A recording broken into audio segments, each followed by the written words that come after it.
Mister perfect మొగుడు part 13. నీ సలహాలు నీ దగ్గర పెట్టుకో, నాకు వద్దు. అయినా నువ్వే అన్నావు కదా మొండిదాన్ని అని. ఎలాగైనా నేను ట్రై చేస్తాను అన్నది ప్రీతి.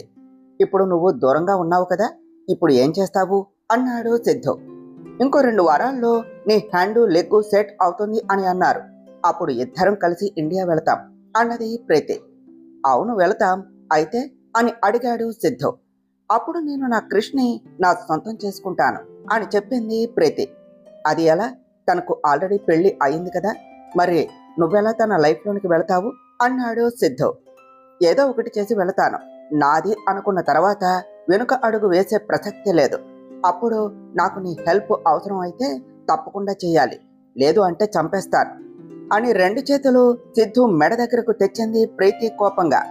సరే సరే, అంత వైల్డ్ డెసిషన్ తీసుకోకు, నా ఫుల్ సపోర్టు నీకే అని చెప్పాడు సిద్ధు. బ్రతికిపోయావు అని సిద్ధుకి టాబ్లెట్స్ ఇచ్చింది ప్రీతి వేసుకోమని. టాబ్లెట్స్ వేసుకున్న తర్వాత మెయిడ్ వచ్చి స్పాంజ్ బాత్ చేయించాడు.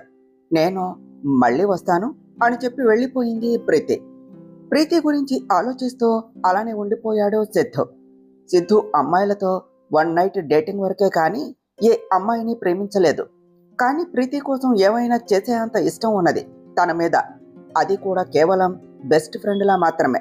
ఇటు జై రాత్రి 10:30 అవుతూ ఉండగా ఇంటి గేట్ ముందు అసహనంగా నిలబడి ఉన్నాడు.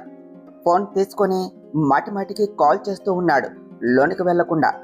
అప్పటికే జై ఇంటికి వచ్చి 5 నిమిషాలు పైనే అయ్యింది, కానీ లోపలకు వెళ్ళలేదు. ఎందుకు అంటారా? అక్కడ గేట్కు లాక్ వేసి ఉన్నది కాబట్టి. ఇది ఎవరి పనో ఇప్పటికే మీకు అర్థమై ఉంటుంది కదా. అవును, మన మధు బంగారమే ఆ పని చేసి హాల్లో సోఫాలో కూర్చొని ఐస్ క్రీమ్ తింటూ ఉన్నది. బయట ఉన్న జై వరుసగా వాళ్ళ అమ్మకు నాన్నకు మధుకి కాల్ చేస్తూ ఉన్నాడు, కానీ ఒక్కరూ కూడా లిఫ్ట్ చేయటం లేదు. అమ్మ వాళ్ళు ఎంత తొందరగా పడుకున్నా నా కాళ్ళు లిఫ్ట్ చేస్తారు కదా, కానీ తీయటం లేదు ఏమిటి, ఈ మధు కూడా తీయటం లేదు అని అనుకుంటూ మళ్ళీ కాల్ చేశాడు. అలా కాల్ చేస్తాడు అని ముందే ఊహించిన మధు వాళ్ళ అత్తమ్మ మామయ్య ఫోన్స్ తన దగ్గర పెట్టుకున్నది. దానికి జానకి గారి గ్రీన్ సిగ్నల్ ఇచ్చారు. టీపై మీద 3 ఫోన్స్ పెట్టుకొని ఇంకొక 5 నిమిషాలు అలాగే కాల్స్ రాణిస్తూ తర్వాత తన ఫోన్ తీసుకొని బయటకు దారి తీసింది మధు. వచ్చేటప్పుడు మెయిన్ డోర్కు కూడా లాక్ వేసింది మధు ముందు జాగ్రత్తగా. మధుకి మళ్ళీ కాల్ కలిపాడు జై. అప్పుడు లిఫ్ట్ చేసి హలో అని అన్నది మధు. ఎన్నిసార్లు కాల్ చేయాలి మధు, ఒక్కసారి కూడా చూసుకోలేదా అని అడిగాడు జై సాధ్యమైనంత కూల్గా. అయ్యో అవునా అంటూ గేట్ దగ్గరకు వచ్చింది మధు. వెనక నుండి వాయిస్ విని తిరిగి చూశాడు జై. ఒక చేతిలో ఫోన్ పట్టుకుని దానిని నడుం మీద పెట్టుకుని ఇంకొక చేతిలో కీస్ తిప్పుతూ వయ్యారంగా నిలబడింది.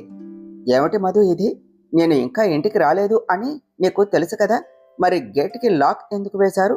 అమ్మ నాన్న కూడా నా కాల్స్ తీయటం లేదు, ఏమైంది అని కొంచెం విసుగ్గా అడిగాడు జై. అంత విసుగు వద్దండి కృష్ణ గారు, మీరే కదా సారీ చెప్పకపోతే ఏం చేస్తావు అని అన్నారు, అందుకనే నాకు వచ్చింది చేసి చూపించాను అని చెప్పింది మధు. అంటే ఏమిటి దీని అర్థం అని అడిగి, అంటే ఇప్పుడు నేను సారీ చెప్పటానికి గేట్ లాక్ చేశావా అని ఆశ్చర్యంగా అడిగాడు జై. అవును, ఇప్పుడు మీరు సారీ చెప్పే వరకు అక్కడే ఉంటారు, అత్తయ్య మామయ్య మొబైల్స్ కూడా నా దగ్గరే ఉన్నాయి అని చెప్పింది మధు. నువ్వు గేట్ తీయకపోతే బాగుండదు మధు అని అన్నాడు జై ఇలా చేయటం నచ్చక. మీరు కూడా ముందు ఇలాగే నాకు ఏ మాట చెప్పకుండా చాలాసార్లు నన్ను నెగ్లెక్ట్ చేశారు, అందుకు ఇప్పుడు తప్పదు అంటూ భుజాలు ఎగరవేసింది మధు. చూడు మధు, బయట ఇలా న్యూసెన్స్ చేయటం ఏమీ బాగాలేదు, ముందు గేట్ తీయి, లేదు అంటే నేను వెనక్కు వెళ్తా అని కావాలి అని బెదిరించాడు జై. హహ అంటూ నవ్వి, మీరు కనీసం వసంత్ అన్నయ్య వాళ్ళ ఇంట్లో కూడా నైట్ స్టే చేయడానికి మొహమాటంగా ఫీల్ అవుతారట కదా, ఇంకా ఎక్కడికి వెళ్తారు ఈ టైంలో హా అని కళ్ళెగరేసింది మధు. అబ్బా అని అనుకుని చురుగ్గా చూశాడు జై. ఓహో అలా చూడకండి, కావాలి అంటే ఒక బంపర్ ఆఫర్ ఇస్తాను. ఏమిటి అని అనుకుంటున్నారా? చాలా ఈజీ, నన్ను బ్రతిమిలాడండి, బుజ్జగించండి, అప్పుడు ఓకే చెప్తా అన్నది మధు. ఎలాగో అది చెయ్యడు అని. ఇంతవరకు ఎవరికి సారీ చెప్పలేదు జై. అలాగే బ్రతిమిలాడటం అంటే కష్టమే మరి. ఇప్పుడు ఇంత చిన్న విషయానికి ఇంత చేయటం నచ్చటం లేదు. గేటు వైపు చూశాడు జై. ఏదైతే అది అయ్యింది అని గేట్ ఎక్కి రావాలి అని ఫిక్స్ అయ్యాడు. జైకి చిన్న విషయం అని మధుకి తెలుసు. కానీ మధుకి అది చాలా బాధ పెట్టే విషయం. తన భర్త ఎక్కడికి వెళ్తున్నాడు, ఎప్పుడు వస్తాడు, ఎందుకు లేట్ అయింది అని తెలియకపోవటం నిజంగానే బాధగా ఉన్నది. ఇంకా చెప్పాలి అంటే అపరిచితులు ఒకే ఇంట్లో కలిసి ఉన్నట్లు ఉన్నది మధుకి. అందుకే ఈ విధంగా నిర్ణయం తీసుకున్నది. పెళ్లి అయి ఇప్పటికే నెల దాటింది. అంతకుముందు 3 నెలలు పరిచయం, ఎంగేజ్మెంట్ తర్వాత. అందుకనే మెల్లగా జైని మార్చాలి అని గట్టిగా ఫిక్స్ అయింది తను కూడా. హలో క్రిష్ గారు, ఏదో బాగా ఆలోచిస్తూ ఉన్నట్లు ఉన్నారు అని అడిగింది మధు. నీకెందుకు, అయినా ఒక పేరుతో పిలవ్వా, అన్ని పేర్లు పెడుతున్నావు అని అన్నాడు జై. జై ముఖంలో విసుగు తప్ప ఇంకేమీ కనిపించటం లేదు. నా మొగుడు పేరు నా ఇష్టం, ఎలాగైనా పిలుస్తాను అని చెప్పింది మధు కొద్దిగా పెంకిగా. నా మొగుడు నా ఇష్టం అని మధు అనగానే నీకు మాత్రమే సొంతం అయినా నీ మనిషి అంటూ హార్ట్ సంకేతం ఇవ్వటం స్టార్ట్ చేసింది జైకి. ఇప్పుడు ఉన్న చిరాకులో దాన్ని లెఫ్ట్ లెగ్ తో అటు తన్నేసి కారులో కూర్చున్నాడు. కారుని సైడ్కు పార్క్ చేసి మళ్ళీ గేట్ దగ్గరకు వెళ్ళాడు. జై చేసే పని అర్థమయ్యి పరిగెడుతూ డోర్ దగ్గరకు వెళ్ళింది మధు. జై కొంచెం కష్టపడి గేట్ దూకి లోనికి నడుస్తూ, నా జీవితంలో ఇలాంటి టైం వస్తుంది అని అనుకోలేదు, ఏం చేద్దాం, కొన్నిసార్లు తప్పదు అని అనుకుంటూ ముందుకు చూసేసరికి డోర్కి కూడా లాక్ వేసి ఉన్నది. ఇక్కడ కూడా లాక్ వేసావా అని ఈసారి చాలా అరుదుగా వచ్చే తన కోపాన్ని ప్రదర్శించాడు. అవును, మరి ఆ మాత్రం నా జాగ్రత్తలో నేను ఉండాలి కదా, లేదు అంటే అంత ఈజీగా వెళ్ళనిస్తానా అంటూ డోర్ పక్కన నిలబడి అడిగింది మధు. నా సహనాన్ని పరీక్షిస్తున్నావు మధు, చేసిన గోల చాలు, లాక్ ఓపెన్ చేయి అన్నాడు జై. చూడండి, ఇప్పుడు కూడా గోల అంటున్నారు, కానీ నేను ఎందుకు ఇలా చేస్తున్నానో కనీసం ఆలోచించకుండా, అడిగినట్లు సారీ చెప్పకుండా ఇలా మాట్లాడుతున్నారు అన్నది మధు. నేను సారీ చెప్పను అన్నాడు జై. మనకు ఇష్టమైన వాళ్ళ బాధని గుర్తించి వాటికి కారణం తెలుసుకొని, ఆ కారణం మనం అయితే సారీ చెప్పటంలో తప్పులేదు అని నా అభిప్రాయం అని చెప్పింది మధు. నీ అభిప్రాయం నీ దగ్గర పెట్టుకో, ముందు కీస్ ఇవ్వు అంటూ చేతిని ముందుకు చాపాడు జై. నేను ఇవ్వనుగా అంటూ చేతిని వెనక్కు తీసుకున్నది మధు. నువ్వు అని ఇంకా ముందుకు వచ్చి తన చేతిని పట్టుకోపోయాడు జై. మధు కొద్దిగా పక్కకు జరిగి చేతిలో ఉన్న కీసు తన బ్లౌజులో వేసుకున్నది. ఒక్కసారిగా షాక్ అయ్యాడు జై. మధు అలా వేసుకుంటుంది అని అనుకోక మధు కళ్ళెగరేసింది. ఇప్పుడు ఎలా తీస్తారు అని. ఇదేం పెద్ద మ్యాటర్ కాదు అన్నట్లు ముందుకు వచ్చాడు జై. మధు మాత్రం ధీమాగా ఉన్నది, అంత చొరవ తీసుకుని చేతిని పెట్టడు అని.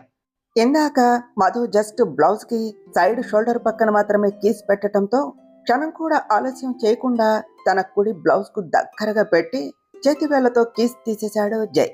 అలా చేస్తాడని ఊహించని మధు భీభత్సంగా షాక్ అయ్యింది. అసలు అలా చేస్తాడు అని అనుకోలేదు కాబట్టి మధు ఆ షాక్ లో ఉండగానే కీస్ తీసుకుని లోనికి వెళ్ళాడు జై. షాక్ నుండి తేరుకుని చూస్తే జై ఆల్రెడీ రూమ్ లోనికి వెళ్తూ కనిపించాడు. మధు పరిగెడుతూ జైకి ఎదురుగా నిలబడింది ఆయాసపడుతూ. తనను ఒకసారి చూసి నవ్వుకొని, ఏమిటి అలా నిలబడిపోయావు, ఈ జైతో సారీ చెప్పించడం అంత ఈజీ కాదు తెలుసా అన్నాడు కళ్ళెగరేసి. చూసాంలే ఇప్పుడు, అయినా అంత ధైర్యంగా ఎలా చేపెడతారు అని చిన్నగా అడిగింది మధు. అలా చేపెట్టినప్పుడు తన బాడీలో కలిగిన కెమికల్ రియాక్షన్ గుర్తుకు వచ్చి, నువ్వు నా భార్యవు కదా, నేను చూడనిది చేయనిది ఏముంది చెప్పు అని అన్నాడు జై క్యాజువల్గా. సిగ్గుతో మొహం ఎర్రబడింది మధుకు. ఇలా కూడా మాట్లాడతారా మీరు అని ఆశ్చర్యపోతూ అడిగింది. అప్పుడప్పుడు అని చెప్పి చిరాకుగా ఉంటే స్నానానికి వెళ్ళాడు జై. జై అలా వెళ్ళగానే బెడ్ మీద కూలబడింది మధు. ఇదేమిటి ఇంత ఈజీగా తీసుకుంటున్నాడు, నేను హర్ట్ అయ్యాను అని చెప్పినా కూడా పట్టించుకోలేదు. ఎలా అయినా తన మిస్టేక్ తెలుసుకుని నెక్స్ట్ టైం ఇలా చేయడు అనే కదా ఇంతవరకు నేను మొండిగా ఉన్నది, కానీ నా ప్రయత్నం మొత్తం వేస్ట్ అని అనుకుంటూ ఉన్నది.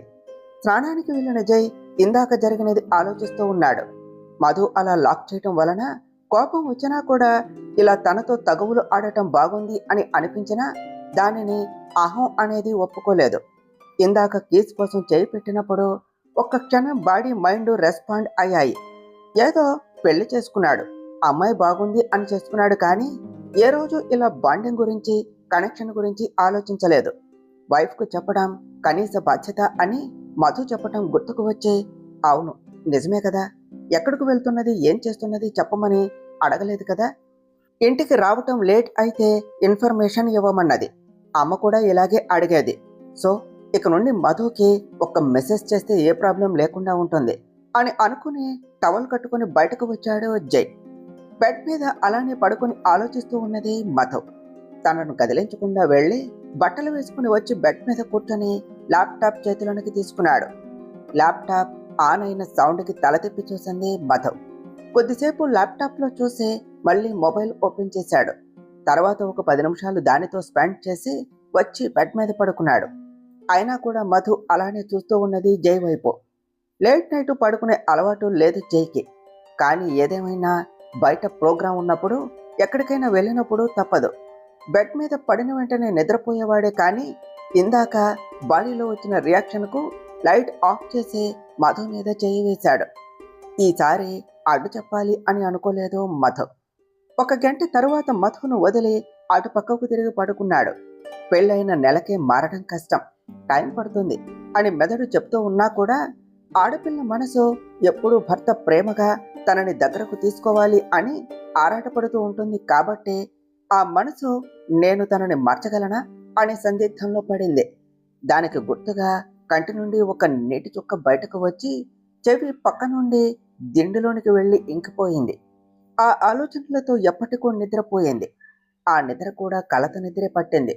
అందుకనే ఎప్పటిలాగే కొద్దిగా లేట్గా కాకుండా 5:30 గంటలకే మెలకువ వచ్చింది మధుకు. పక్కకు చూసిన మధుకి జై కనిపించలేదు. అప్పటికే జిమ్కు వెళ్ళిపోయాడు. ఒక విరక్తి నవ్వు నవ్వుకొని కిందకు వెళ్ళి టీ పెడుతూ ఉండగా వాళ్ళ అత్తయ్య కిచెన్లోనికి వచ్చారు. మధును అక్కడ చూడగానే ఆశ్చర్యపోయారు. మధు, నువ్వేమిటి ఎంత పొద్దున్నే లేచావు, ఒంట్లో బాలేదా తల్లి అంటూ గాబరాగా తల మెడ చెక్ చేస్తూ అడిగారు. అంత పొద్దున్నే ఆమె మూడు డిస్టర్బ్ చేయటం ఇష్టం లేక, నాకేమీ కాలేదత్తయ్య, ఇవాళ ఎందుకో కొద్దిగా ముందే లేచాను అంతే, లేవటంతోనే టీ తాగాలి అని అనిపించింది, అందుకని ఇలా వచ్చాను అని చెప్పింది మధు. అంతేనా, నేను భయపడిపోయా ఏమైందో అని అన్నారు జానకి గారు తేలికపడుతూ. భయపడింది నాకు ఏమైనా అయింది అనా, లేక మీ కిచెన్కు ఏమైనా అవుతుంది అనా అంటూ చిరుకోపంగా అడిగింది మధు వాళ్ళ అత్తకు ఏ అనుమానము రాకుండా. మరి నా కిచెను నాకు ఎంత ప్రాణం, ఎప్పుడూ లేనిది నువ్వు ఇప్పుడు కిచెన్లో ముందే అడుగు పెట్టేస్తే ఎక్కడ మొత్తం గుళ్ళ చేస్తావో అని నా భయం అని ఆవిడ కూడా ఆట పట్టిస్తున్నట్లు అన్నారు. నన్ను అంత మాట అంటారా, నా మీద మీకు మరీ అంత నమ్మకం ఉన్నదా అన్నది మధు. ఆ నమ్మకాన్ని నువ్వే వచ్చేలాగా చేశావు. ఒకసారి పూరి కావాలి అని అన్నావు, నేనే చేసుకుంటా అన్నావు, తీరా చూస్తే నూనె కడాయిలో వంపేటప్పుడు కింద పోసావు, పిండి ఫ్లోర్ అంతా వేశావు అన్నారు జానకి గారు. అదేదో మొదటిసారి అలా జరిగిపోయింది అని తలగేరుకుంటూ అన్నది మధు. ఆగమ్మా, ఇంకొకటి కూడా ఉన్నదిగా అన్నారు జానకి గారు. ఇంకొకటి కూడానా, నేను చేసింది పూరికి ఒక్కదానికే కదా అత్తమ్మా అన్నది మధు. లేదు, మరోసారి లెమన్ రైస్ చేస్తా అని అన్నం మెత్తగా సంగటిలాగా చేశావు, బౌల్కి కిందంతా మాడిపోయేలా అయ్యింది, ఇంకా పోపు అయితే మొత్తం నల్లగా మాడిపోయింది అన్నారు జానకి గారు. హిహి అంటూ నవ్వింది మధు తాను చేసినది తలుచుకొని. అందుకనే నీకు నేను నా వంటగది ఇవ్వను అంటూ మధుని పక్కకు నెట్టి గ్యాస్ ఆఫ్ చేశారు జానకి గారు టీ కాగటంతో. అత్తమ్మ, నేను వంట నేర్చుకుంటాను, నాకు నేర్పించు ప్లీజ్ అంటూ బ్రతిమలాడుతూ ఉన్నదే మధు. ఇప్పుడు అంత అర్జెంటుగా వంట చేసి ఎవరిని హాస్పిటల్కు పంపాలి అని అడిగారు జానకి గారు నవ్వుతూ. ఓ అత్తమ్మ, మీకు మా అమ్మకు ఎప్పుడు నా మీద వేళాకోళం ఆడటమే సరిపోతుంది అని బొంగమూతి పెట్టింది మధు. ఎవరు, నేనా? నన్నే అంటున్నావు, అది కూడా మీ అమ్మతో కలిపి అని అంటూ టీ కప్స్లో పోస్తూ అన్నారు జానకి గారు. మరి పెళ్లికి ముందు వంట అంటే అమ్మ ఇలాగే అనేది. ఏదో నా ఇంట్రెస్ట్ కొద్దీ ఆలూ ఫ్రై, చిన్న చిన్న టిఫిన్స్ నేర్చుకున్నారు. పోనీ రూమ్లో చేద్దాము అంటే దివ్యానే అంతా చేస్తుంది. ఇక్కడేమో మీరు కూడా నన్ను చేయనివ్వటం లేదు. మరి నేను ఎలా వంట నేర్చుకోవాలి? మళ్ళీ ఏ వంట చేయకపోతే మా అమ్మతో తిట్లు, నువ్వు ఇంకా నేర్చుకోలేదా అని. ఇక్కడేమో మీరు నేను ఉన్నా కదా అని. రేపు ఎప్పుడైనా మీరు ఊరికి ఎక్కడికైనా వెళ్ళారు అనుకోండి, అప్పుడు మీ అబ్బాయి కూడా అంటాడు వంట నేర్చుకోలేదా అని చెప్పి ఆయాసం తెచ్చుకున్నదే మధు. మాట్లాడి మాట్లాడి గొంతు ఎండిపోయి ఉంటుంది. ఇదిగో ఈ టీ తాగి అలుపు తెచ్చుకో అని కప్ ఇచ్చారు జానకి గారు. థ్యాంక్ యూ అత్తమ్మ అని కప్ తీసుకొని, ఇప్పుడు చెప్పండి, నాకు వంట నేర్పిస్తారా లేదా అని కమాండింగ్గా అడిగింది మధు. నువ్వు ఇంత పొద్దున్నే ఇంత పెద్ద స్పీచ్ ఇచ్చాక కూడా కుదరదు అంటానా? తప్పకుండా నేర్పిస్తాను అని ఇంకో 2 కప్స్ తీసుకొని బయటకు వెళ్ళారు జానకి గారు. మా మంచి అత్తమ్మ అని అంటూ తను కూడా బయటకు వచ్చింది. అలాగే ఇంటి బయటకు వచ్చి సైడ్ గార్డెన్లో ఉన్న చైర్లో కూర్చొని వేకువజామున ప్రకృతి అందాన్ని ఆస్వాదిస్తూ చల్లని వాతావరణంలో వేడివేడి టీ తాగటం మొదలుపెట్టింది. టీ తాగాక ప్రకృతిని ఆస్వాదిస్తూ అలాగే చైర్లో వెనక్కు వాళ్ళి కళ్ళు మూసుకొని ఆలోచిస్తూ ఉన్నది మధు. నిన్నటి సంఘటన మైండ్ నుండి పోకుండా ఉన్నది. నైట్ డల్గా ఉన్నా కూడా ఏమీ పట్టించుకున్నట్లు తన పనిలో తాను ఉన్నాడు. మరి అంత గమనించుకున్న మనుషులు ఉంటారా? వేరే వాళ్ళ గురించి పక్కన పెడితే కట్టుకున్న భార్య మనసు అర్థం చేసుకోలేరా? 1 నెలకే నేను ఇలా కృంగిపోతే ఇక ముందు ఎలా తనని అర్థం చేసుకుని తనతో జీవితం గడపాలి అని ఆలోచిస్తూ ఉన్నది. ముసురుకున్న చీకట్లను చీల్చుకుంటూ సూర్యభగవానుడు భూమి మీద రవి కిరణాలు ప్రసరిస్తూ ఉన్నా కూడా అలాగే కూర్చొని ఉన్నది. ఇంకా ఎంతసేపు అలానే కూర్చొని ఆలోచిస్తూ ఉంటావు అని వచ్చిన ప్రశ్నకు తల తిప్పి చూసింది మధు. చిరునవ్వుతో అక్కడ నిలబడి ఉన్నారు జానకి గారు. అలాంటిది ఏమీ లేదు అత్తమ్మ, నేచర్ బాగుంటే చూస్తూ ఉన్నాను అని అబద్ధం చెప్పింది మధు. అవునా? మరి రోజు ఇలాగే బాగుండే నేచర్ ఈ రోజు మాత్రమే నీకు కొత్తగా కనిపిస్తోందా అని పక్కనే ఉన్న చైర్లో కూర్చొని అడిగారు జానకి గారు. ఏమి చెప్పకుండా మౌనంగా ఉన్నది మధు.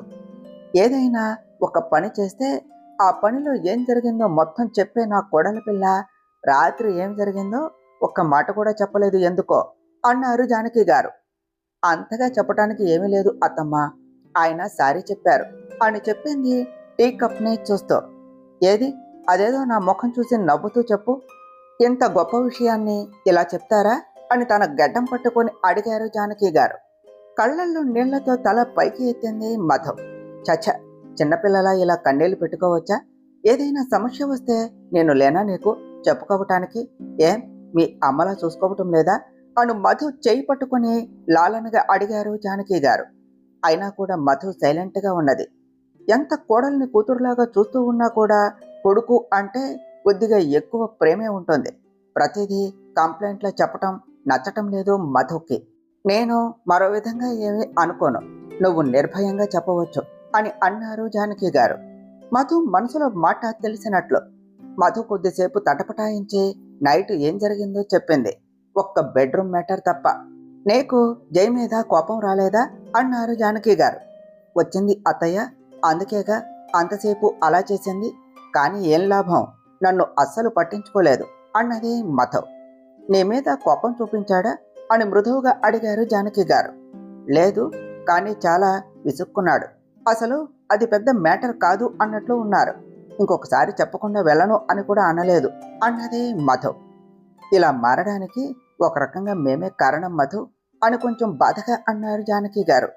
అయ్యో, అనవసరంగా అత్తమ్మని బాధ పెడుతున్నా అని అనుకొని తన బాధను లోపలే పెట్టేసుకొని, అత్తమ్మ మీరు అంత బాధపడవలసిన అవసరం ఏమీ లేదు, ఎందుకో చెప్పనా అన్నది మధు.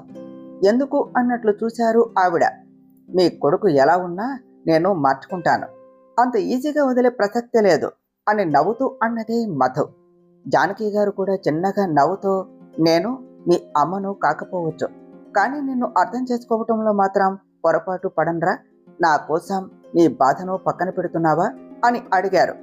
అయ్యో, అలా ఏమీ లేదు అత్తమ్మ, కావాలంటే చూడండి, ఇంకో 2 నెలల్లో మీ కొడుకులో మార్పు వస్తుంది అని నమ్మకంగా చెప్పింది మధు. ఒక మనిషికి కావలసినది ఏమిటో తెలుసా మధు అన్నారు జానకి గారు. తెలుసు అత్తమ్మ, ప్రేమ, నమ్మకం అని చెప్పింది మధు. నిజమే, ఒక మనిషికి మన మీద నమ్మకం మనం చేసే పనుల్లో వస్తుంది. ముఖ్యంగా అబ్బాయిలకు, అమ్మాయిలు అయితే భర్త అయితే చాలు నమ్మేస్తాము. కానీ భర్తలు అలా కాదు. వాళ్లకు మనం నమ్మకం కలిగిస్తేనే వాళ్ళు మన పట్ల ఆ నమ్మకాన్ని, ప్రేమను చూపిస్తారు. అందుకు మీ మామయ్య, జై కూడా అతిథులు కాదు అన్నారు జానకి గారు. మధు సైలెంట్గా వింటూ ఉన్నది. చూడు మధు, జై ఇలా తన ఫీలింగ్స్ అందరితో కలవకపోవటం, పట్టించుకోకుండా ఉండటం అవన్నీ ముందు నుండి ఉండేవి కాదురా.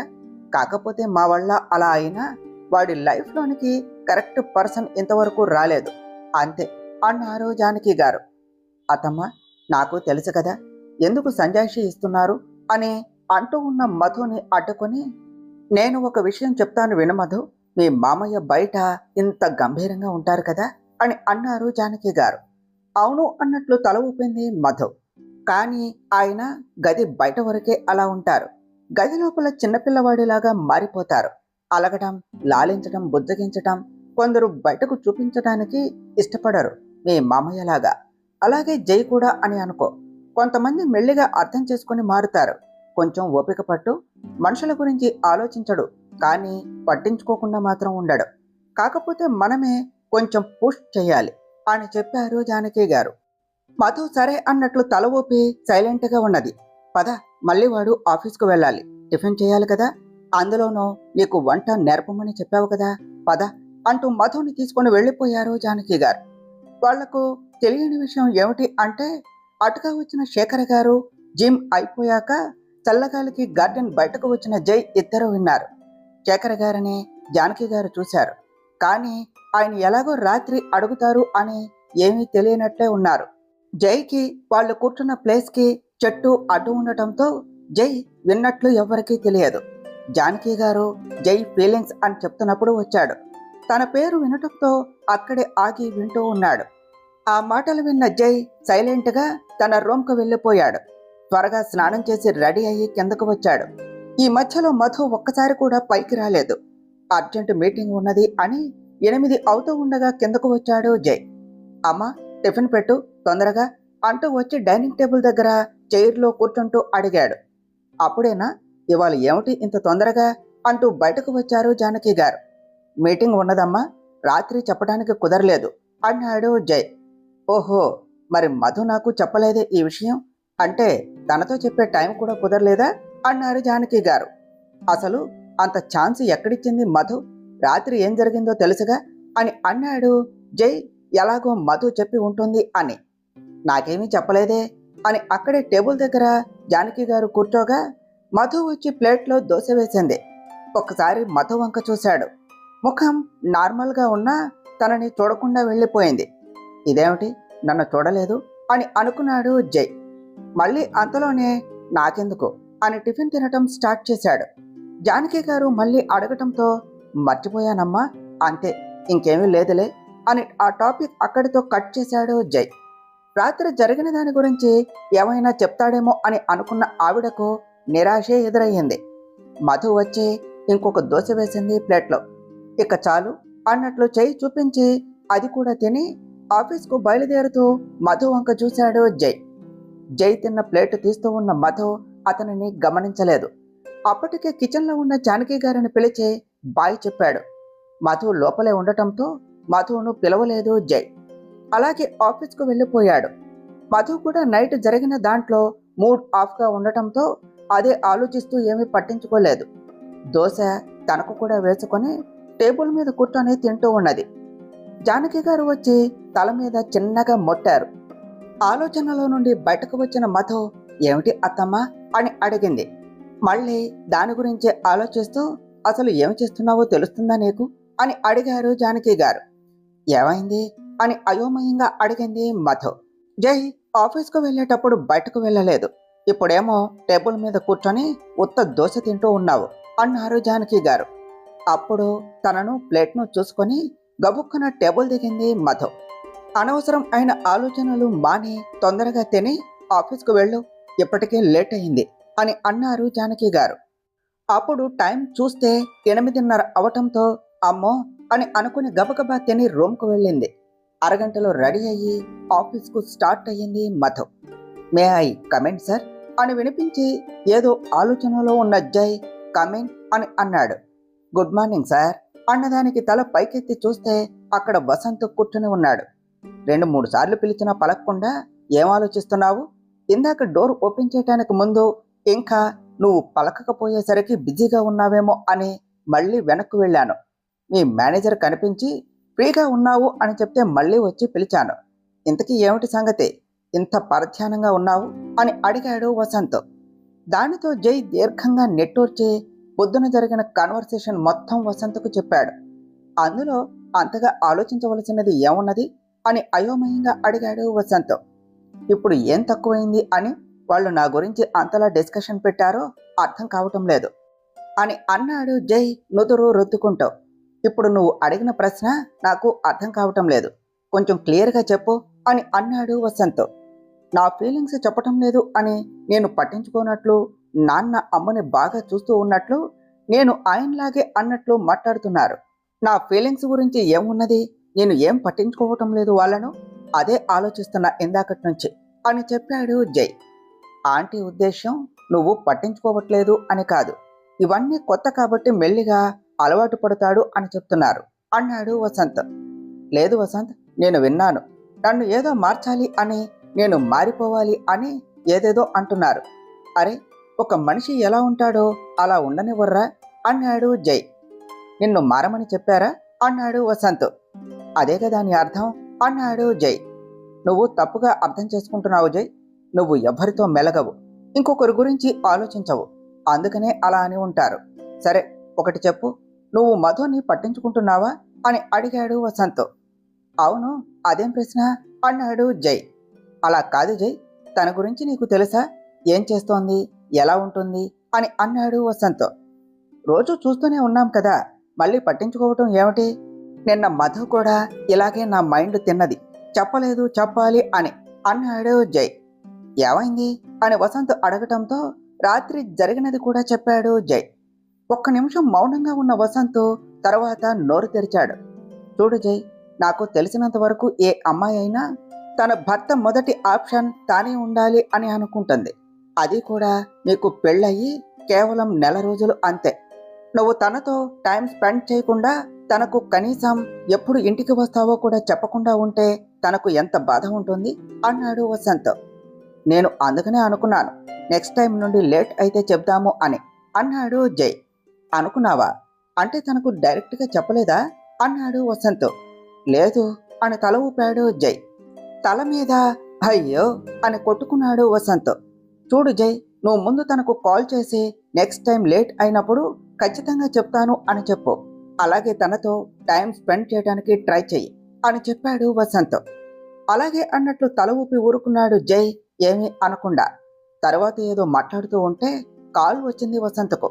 పక్కకు వెళ్ళి కాల్ మాట్లాడి మళ్ళీ జైకి కూడా మాట్లాడమని ఇచ్చాడు వసంత్. ఎవరు అని జై అడగగా మన కాలేజీ ఫ్రెండ్ అని చెప్పి ఇచ్చాడు వసంత్. హలో జై, నేను నిఖిల్, ఎలా ఉన్నావు అని అడిగాడు కాల్ చేసిన పర్సన్.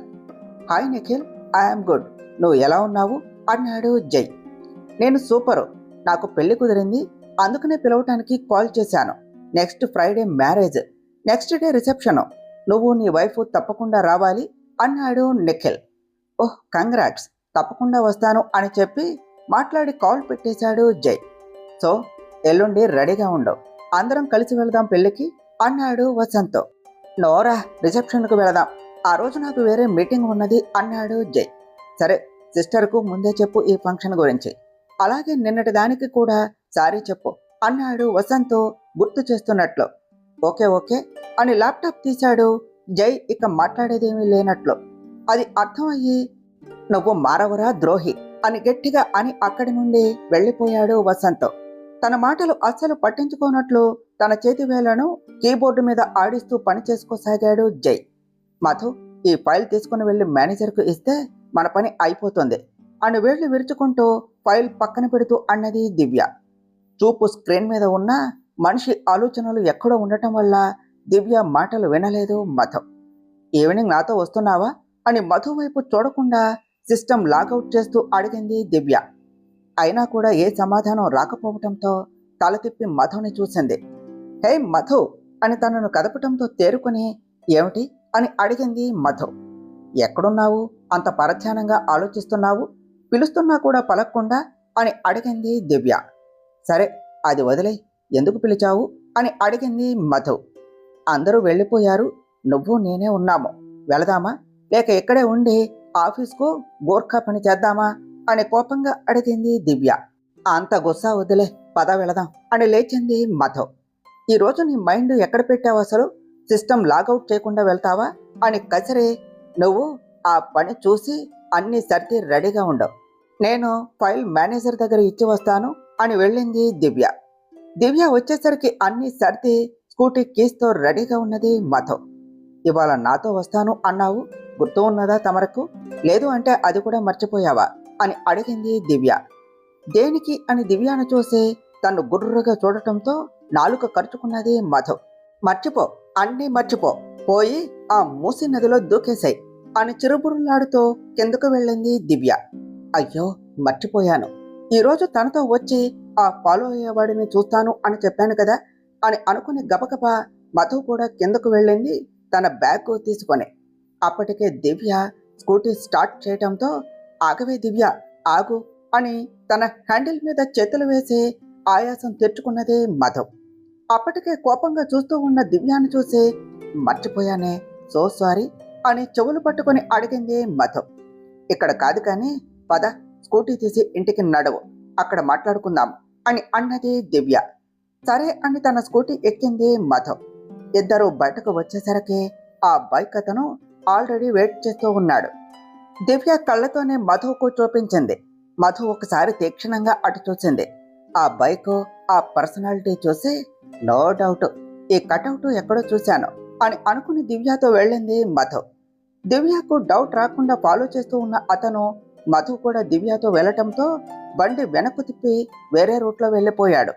కొద్దిసేపటి తర్వాత బండి రాకపోవటంతో ఇద్దరూ ఒక చోట ఆపి వెనక్కి చూసుకున్నారు. ఆ బండి ఇప్పుడు రావటం లేదులే మధు, నిన్ను చూసి ఆగిపోయినట్లున్నారు అన్నది దివ్య. అలాగే ఉన్నది, సరే నువ్వు ఇంటికి వెళ్ళు, నేను రేపు వచ్చి కలుస్తాను అని అక్కడే దిగుతూ చెప్పింది మధు. హేయ్, ఇదేమిటి ఎక్కడ దిగుతున్నావు? ఇవాళ మా ఇంటికి వెళదాం రా, వచ్చి చాలా రోజులు అయింది కదా అన్నది దివ్య. వద్దు దివ్య, ఇప్పుడు లేట్ అయింది కదా, అత్తమ్మకు ఆయనకు చెప్పలేదు అన్నది మధు. కావాలంటే నేను ఆంటీతో మాట్లాడతాను, నువ్వు రావే, వచ్చి చాలా రోజులయ్యింది అన్నది దివ్య. లాస్ట్ వీకే కదే వచ్చింది, మళ్ళీ ఇప్పుడు ఎందుకు అన్నది మధు. ఏమీ కాదు, ఉండు, నేను ఆంటీకి కాల్ చేస్తాను అని చేసి జానకి గారితో మాట్లాడి ఒప్పించింది దివ్య. ఒకసారి ఫోను మధుకి ఇవ్వు దివ్య అని జానకి గారు అడగటంతో ఫోను మధుకు ఇచ్చింది. మధు, నువ్వేమీ టెన్షన్ పడకరా, ఇవాళకి అక్కడే ఉండి రేపు ఆఫీస్ నుండి ఇంటికి రా అన్నారు జానకి గారు. అత్తమ్మ, మరి నేను ఆయనతో చెప్పలేదు, మరి ఎలా అన్నది మధు. అదా విషయం, నేను చెప్తానులే తనతో, నువ్వు అక్కడే ఉండు అని ఫోన్ పెట్టేశారు జానకి గారు. మొండిదానివి, అనుకున్నది చేయవలసిందే కదా అని భుజం మీద కొట్టి ఫోన్ ఇచ్చింది మధు. మరి ఏమంటావు, దివ్య ఇక్కడ అని లేని డ్రెస్ కలర్ ఎగరవేసింది దివ్య. సంతోషించవులే పద అని స్కూటీ ఎక్కింది మధు. దివ్య రయ్యమని స్కూటీ ముందుకు ఉరికించి వాళ్ళ హౌస్ దగ్గర ఆపింది. తరువాత ఏం జరిగిందో నెక్స్ట్ పార్ట్లో తెలుసుకుందాం ఫ్రెండ్స్. డియర్ ఫ్రెండ్స్, మీకు కనుక ఈ కథ నచ్చినట్లయితే మీ అభిప్రాయాలను కామెంట్ల రూపంలో తెలియచేయండి. ఈ వీడియోను లైక్ చేయండి, షేర్ చేయండి, మా ఛానల్ను సబ్స్క్రైబ్ చేసుకోండి ఫ్రెండ్స్. Thank you.